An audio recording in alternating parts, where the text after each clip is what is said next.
SP Velumani மூலமாக இந்த முயற்சியை மேற்கொள்வது என்பது சாத்தியப்படுத்த அவரால் முடியும் அப்படிங்கிற கருத்து பாஜகவுக்கு இருக்குது. அந்த அடிப்படையில் தான் அவர் மூலமாக நான் கேள்விப்பட்ட வகையில் அந்த ஏப்ரல் மாதத்தில் சட்டப்பேரவை நடக்கிற பொழுது எடப்பாடி பழனிசாமி இன்னும் ஒரு 9-10 மாதம் இருக்குது, இப்போ என்ன அவசரம், முடியட்டியா சட்டப்பேரவை முடிஞ்சோடனே போய் பேசிக்குவோம் அப்படின்னு எஸ்பி வேலுமணி அவர் தான் டெல்லியில் வந்து உட்காந்து நேரத்தை அமித்ஷாவுடைய டைம் எல்லாம் ஃபிக்ஸ் பண்ணிவிட்டு நீங்கள் உடனடியாக புறப்பட்டு வாங்க என்று இவரை எடப்பாடி பழனிசாமியை அழைத்து அங்கே வந்து இந்த கூட்டணி தொடர்பான விஷயத்தை பண்ணாங்க அப்படிங்கிற மாதிரி தான் நம்ம கேள்விப்பட்டோம். ஒரு சில ஊடகங்களில் வலைத்தளங்களில் கூட இது தொடர்பாக வந்தது.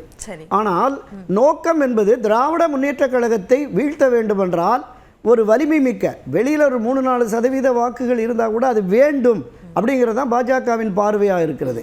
அப்ப அவங்க எல்லாருமே தனி நபர்கள் தான், அவர்களுக்கென்ற ஆதரவு இல்லைன்ற ஒரு நிலைப்பாட்டை தான் அதிமுக எடுக்குது, இபிஎஸ் எடுக்கிறார். 2024 நாடாளுமன்ற தேர்தலில் பாரதிய ஜனதா கட்சி 18-19% வாங்குச்சுன்னு சொல்லி ஒரு புள்ளி விவரங்கள் சொன்னாங்கல்ல, அமித்ஷாவே வந்து சொல்லிட்டு போனார்ல, அன்றைக்கு பாரதிய ஜனதா கட்சியினுடைய வாக்கு வங்கி எவ்வளோ, ஒரு 3-4% தான். மீதம் உள்ளது திரு ஓபிஎஸ், திருமதி சசிகலா, திரு டிடி தினகரனுடைய ஆதரவு வாக்குகள். அதை தாண்டி 1-2 சிறிய கட்சிகளுடைய ஆதரவு வாக்குகள்.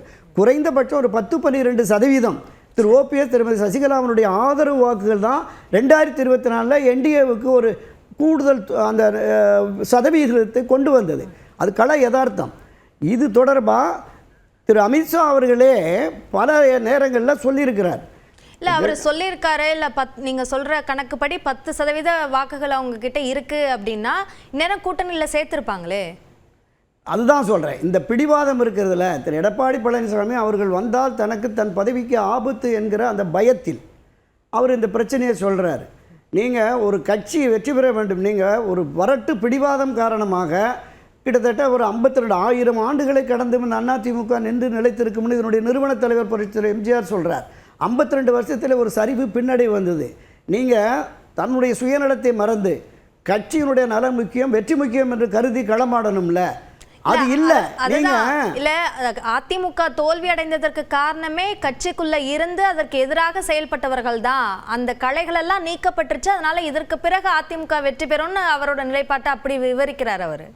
திரு எடப்பாடி பழனிசாமி அவர்கள் அவருக்கு இருந்த அந்த அதிகார பலம், பணபலத்தை வச்சு கட்சியை கைப்பற்றி வச்சிருக்கிறார்.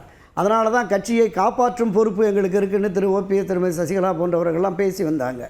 நீங்கள் ஒரு அரசியல் இயக்கத்தில் அந்த கட்சியில் சில பிரிவுகள் வருகிற பொழுது கட்சி நலன் முக்கியம் என்று கருதி தான் புரட்சித் தலைவர் எம்ஜிஆர் அவர்களும் செல்வி ஜெயலலிதா அவர்களும் பயணித்தார்கள்.